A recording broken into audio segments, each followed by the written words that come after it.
नमस्ते, मैं हूँ रवीन गौतम और आप देख रहे हैं ब्लंटली स्पीकिंग। और हम बात करने जा रहे हैं कि शेयर बाजार का जो 21 अक्टूबर से लेकर 25 अक्टूबर तक का जो 5 दिन का विश्लेषण करते हैं सुभाष जी के साथ, वो कैसा रहने वाला है। उससे पहले आपको ये पता ही होगा कि जो लास्ट वीक सुभाष जी ने जो लेवल्स दिए थे निफ्टी और बैंक निफ्टी के, वो अप्रोक्सीमेटली एग्जैक्टली पास हुए हैं। तो सुभाष जी, आपका स्वागत है। और आज हम संडे को कर रहे हैं, फेस्टिव सीजन है, करवा चौथ है, तो मुझे लगता है आप इसी वजह से कुर्ते में भी दिखाई दे रहे हैं। बिल्कुल जी, धन्यवाद सभी व्यूअर्स का। हम्म। रविंदर जी बिल्कुल सही है, आज तो करवा चौथ का दिन है और फेस्टिव बिल्कुल सीजन है। बिल्कुल सही बात है। तो सुभाष जी, ये बताइए, आप देखिए करवा चौथ को भी हमने घेर लिया, कल परसों हम किसी कारणवश नहीं कर पाए। तो अब जो अगला सप्ताह है, जिस तरह से मार्केट में भी फ्राइडे को हमने तेजी देखने को मिली हमें, तो क्या आपको लगता है कि ये वापस तेजी लौट रही है? जो ईरान ईरान इसराइल वाला युद्ध का मसला था, वो भी थोड़ा बहुत सॉर्ट आउट होता हुआ दिख रहा है, या किस वजह से ये तेजी लौटती हुई दिख रही है? और ये तेजी जो लौट रही है, क्या ये बरकरार रहने वाली है, या फिर वापस नीचे खींच लेगी, मार्केट पुल बैक आ जाएगा? देखो रविंदर जी, जैसे मैंने बताया था पिछली बार भी कि इंडियन मार्केट थोड़ा एक्सपेंसिव है और जी। एफपीआई यहाँ डेली बेसिस पर पैसा निकाल रहे हैं और चाइना में इन्वेस्ट कर रहे हैं। बिल्कुल और ठीक है।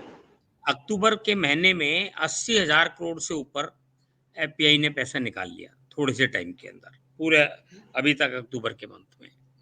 जी। और चाइना में इन्वेस्ट किया है, वहां पे अच्छी एप्रिसिएशन उनको मिली है। लेकिन फिच ने ये कहा है कि एफपीआई भी लॉन्ग टर्म मार्केट इंडिया में ही देखते हैं, क्योंकि यहाँ पे कैपिटल ओके। एक्सपेंडिचर की संभावना बहुत अच्छी है। बहुत कैपिटल एक्सपेंडिचर गवर्नमेंट को भी करना है और प्राइवेट इन्वेस्टमेंट भी बहुत सारा आ रहा है। और लॉन्ग टर्म जीडीपी ग्रोथ वो स्टेबल है। जी। चाइना की जैसे स्टेबल नहीं है, बाहर किसी भी कंट्री की इतना ग्रोथ नहीं है और स्टेबिलिटी भी नहीं है। तो ये एक बड़ा फैक्टर है लॉन्ग टर्म के लिए। लेकिन temporary they have invested in Chinese market. और जैसा आपने कहा, ईरान और इजराइल युद्ध, ये इजराइल है ना, अभी उम्मीद नहीं है कि इमीडिएट रिटेलिएट करेगा, क्योंकि वो इंतजार कर रहा है नवंबर में यूएस इलेक्शंस का। और ओके। वहां पे ट्रम्प गवर्नमेंट का इंतजार कर रहा है, क्योंकि उसको फ्रीडम जो सपोर्ट है अमेरिका की, यदि वो ईरान के ऊपर अटैक करता है तो बाइडेन गवर्नमेंट से उसको इतनी सपोर्ट की उम्मीद नहीं है, इतनी ब्लैंक सपोर्ट की उम्मीद नहीं है। इसलिए हम्म। मैंने बहुत पहले से ही, जब ईरान ने अटैक किया था तभी से मैंने कहा था कि इमीडिएट रिटेलिएट नहीं करेगा, है ना। क्योंकि उस बिल्कुल। पे बहुत बिल्कुल कंडीशन, यूएस ने बहुत कंडीशन लगा देता है। और उसको हम्म। कंडीशन नहीं चाहिए, जब युद्ध छिड़ जाएगा तो वो डिसिसिव होगा।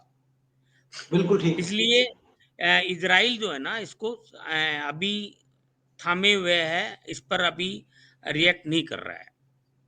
अच्छा, और दूसरी बात आपने पूछी कि ये मार्केट में तेजी है नहीं है। देखो अभी ये जो वीक में ये क्लोज हुआ है, जैसे आपका 24,854 क्लोज हुआ है निफ्टी, जी। और 52,094 बैंक निफ्टी क्लोज हुआ है। ठीक है। बिल्कुल ठीक तो है। यदि आप देखेंगे पिछले वीक से, जो पिछले वीक का क्लोजिंग था उससे तो अभी भी ये कम क्लोज हुआ है। लेकिन बिल्कुल जैसे ठीक है। सोमवार, मंगलवार, बुधवार को लगातार सेलिंग थी और फिर फ्राइडे को एकदम रिकवरी हुई है।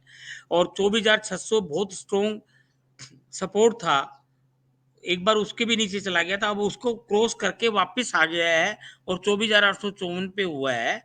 तो बिल्कुल, आपने अभी 24,550 नीचे का लेवल दिया था, और 24,567 के ऊपर से वहां तक ही गया था बस। हाँ जी, हाँ जी। तो ए, उसको भी तोड़ दिया था 24,600 को भी। तो लेकिन हाँ, 600। ये, हाँ, तो मैंने तो ये बताया था 24,550 तक जाएगा, लेकिन जी। 24,600 स्ट्रॉन्ग सपोर्ट था। जब मार्केट जी। नीचे जाता है तो मैंने टेक्निकली 50 पॉइंट नीचे और दिया था। जी। लेकिन 24,600 आज स्ट्रॉन्ग सपोर्ट, और उसको भी तोड़ के एक बार नीचे चला गया था, उसको तोड़ के वापस आया है। तो ये है कि मार्केट में अभी अभी पूरी तरह से ये नहीं कह सकते कि तेजी है, अभी मार्केट तो रेंज बाउंड रहेगा, लेकिन थोड़ा सा बुल की साइड देगा, क्योंकि इसके पीछे कई कारण हैं। वैसे तो क्वार्टरली जो कॉर्पोरेट रिजल्ट्स आए हैं, आ रहे हैं, वो इतने अच्छे नहीं हैं। वो ओके। मतलब जितनी उम्मीद थी उतने अच्छे नहीं है।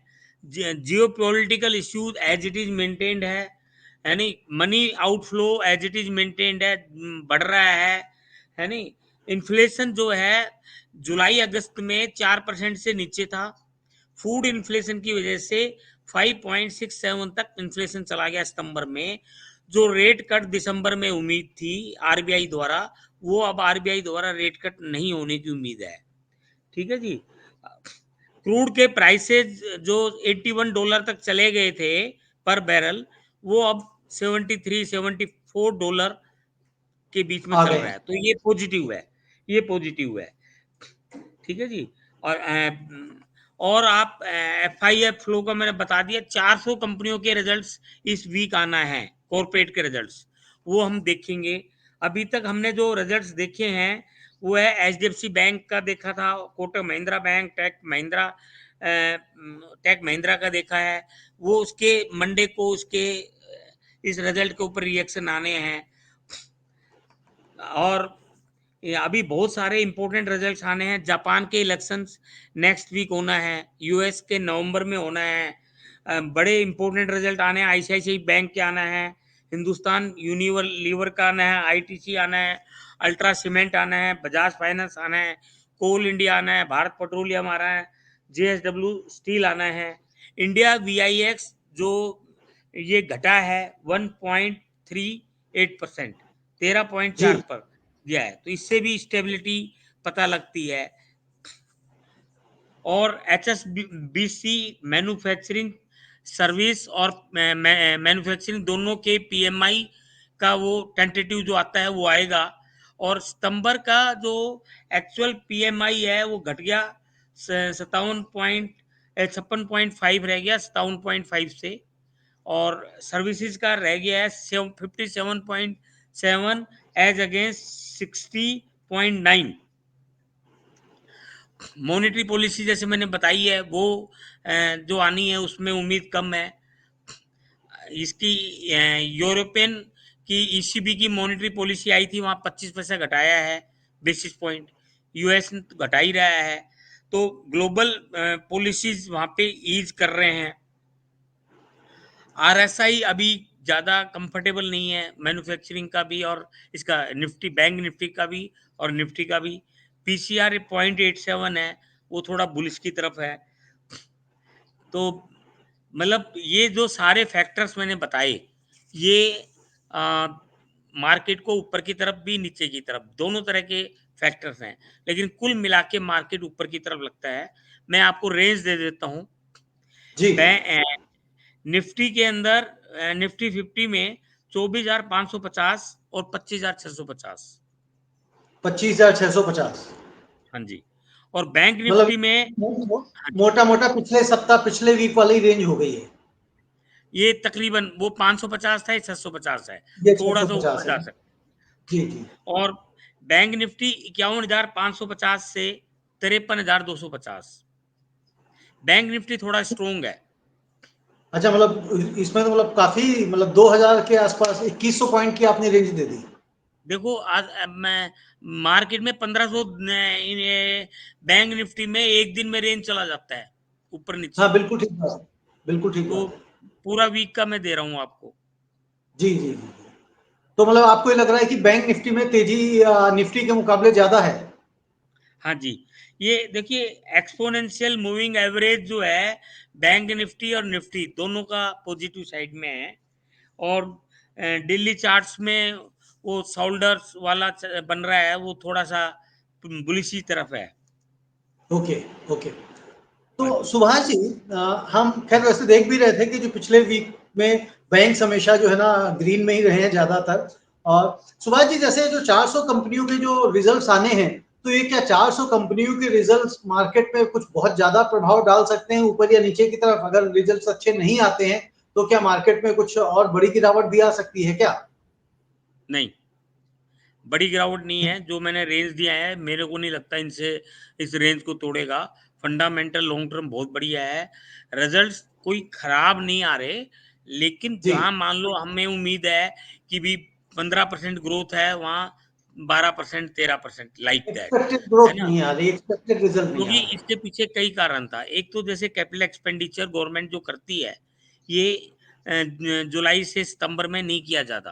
अब जी, इनका फंड बहुत बैलेंस बना हुआ है, तो ये कैपिटल एक्सपेंडिचर तब करेंगे आगे अक्टूबर, नवंबर, दिसंबर। एक तो ये बहुत बड़ा कारण है जो ओके, इनको करना है। 11 लाख करोड़ का जो करना है उसमें बहुत थोड़ा किया है। इसी प्रकार प्राइवेट इन्वेस्टमेंट भी थोड़ी आई है। तो ये जो चक्कर है ये पूरा घूमता है। अच्छा, फेस्टिव डिमांड भी है ना फेस्टिवल की, वो वीक है, उतनी नहीं है। तो कंज्यूमर स्टॉक में भी थोड़ा इफेक्ट है। आपने बिल्कुल देखा ठीक है। होगा तो ऑटो सेक्टर के अंदर गाड़ियां बिक नहीं रही है।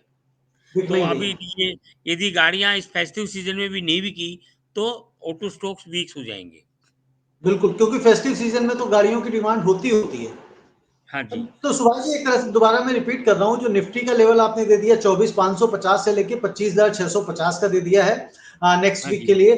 और बैंक निफ्टी का दे दिया है 51,150 से लेके नहीं, 53,250। 51,550, इक्यावन हजार पाँच सौ पाँच सौ पचास पचास और हाँ, से मैं वही 53,200। तभी। हाँ, ठीक है। तो 51,550 है लेवल, और 51,550 से लेके 53,250 का लेवल दिया। हाँ सुभाष जी। जी, एक चीज और पूछना चाह रहा हूँ, अगर आपने उसका एनालिसिस किया हो, देखा हो, जो ये हुंडई का आईपीओ आ रहा है, इस विषय में थोड़ा सा कुछ बता सकते हैं क्या? देखो ये 2.5 टाइम सब्सक्राइब हुआ है, और जी, ये अपने आप में बहुत बड़ा आईपीओ है। 25,000 सबसे बड़ा आईपीओ है। जी, और इसकी एलआईसी के वैल्यूएशन बाद। थोड़ी सी, हाँ, नंबर वन आईपीओ आज तक यही है। जी, इससे बड़ा सारे छोटे हैं।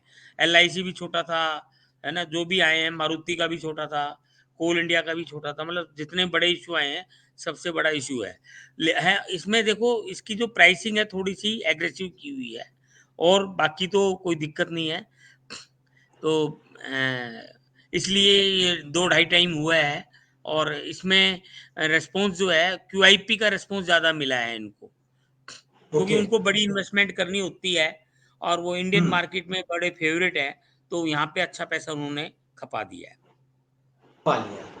तो यानी कि उसमें अगर जो लोग लगाना चाहते हैं तो लॉन्ग टर्म के लिए इन्वेस्ट कर सकते हैं, ठीक आईपीओ है। मतलब आपको ये जिस रेट में लेके आए हैं, बाजार में उससे नीचे मिल जाना चाहिए एक बार। अच्छा, मतलब आपको ये जिससे लग रहा है कि उनकी जिस रेट में 1865 रुपए के आसपास लॉन्ग रेंज रन में शायद निकाल। सही है। लॉन्ग रन में सही है। शॉर्ट टर्म में आपको यदि मार्केट में नीचे मिल जाएगा तो ओके, 5% इश्यू प्राइस से नीचे मिले तो बहुत बढ़िया है, खरीदना बनता है। ओके, यानी कि 5% इश्यू प्राइस से नीचे मिले तो लगाने का फायदा है। बिल्कुल ठीक हाँ है। जी। तो सुभाष या जी, फिर लॉन्ग आपने टर्म जो में आप लगा लीजिए।